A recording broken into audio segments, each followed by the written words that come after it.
જાહેર સભામાં કમલા હેરિસનું અપમાન, સેનેટરના પતિનું કેમેરા સામે શરમજનક વર્તન. અમેરિકામાં સેનેટરનો શપથ ગ્રહણ સમારોહ ચર્ચાનો વિષય બન્યો છે. હકીકતમાં આ મુદ્દો ઉપરાષ્ટ્ર પ્રમુખ કમલા હેરિસ સાથે જોડાયેલો છે, જ્યાં એક સેનેટરના પતિએ તેની સાથે હાથ મિલાવવાનો પણ ઇનકાર કરી દીધો. આ સમગ્ર મામલે એક વિડીયો સોશિયલ મીડિયા પર વાયરલ થઈ રહ્યો છે. નોંધનીય છે કે ગત વર્ષે નવેમ્બરમાં યોજાયેલી ચૂંટણીમાં હેરિસને રિપબ્લિકન નેતા ડોનાલ્ડ ટ્રમ્પના હાથે હારનો સામનો કરવો પડ્યો હતો. હેરિસ રિપબ્લિકન પાર્ટીના સેનેટરને શપથ અપાવી રહ્યા હતા. સેનેટરનું નામ ડેબ ફિશર છે.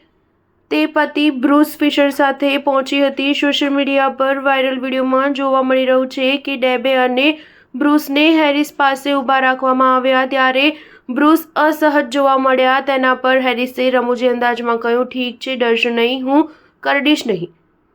શપથ અપાવ્યા બાદ કમલા હેરિસે ડેબ સાથે હાથ મિલાવ્યો હતો. જેવું હેરિસે બ્રુસની સાથે હાથ લંબાવ્યો તો તેણે ઇશારામાં અભિવાદન કર્યું, પરંતુ હાથ મિલાવવાનો ઇનકાર કરી દીધો. નવનિયુક્ત રાષ્ટ્રપ્રમુખ ડોનાલ્ડ ટ્રમ્પે આરોપ લગાવ્યો છે કે જો બાઇડન સત્તા હસ્તાંતરણને મુશ્કેલ બનાવવાનો પ્રયાસ કરી રહ્યા છે. તેઓએ તાજેતરના સપ્તાહમાં જળવાયુ અને અન્ય સત્તાવાર મામલે બાઇડનના હાલના કાર્યકારી આદેશનો ઉલ્લેખ કર્યો હતો.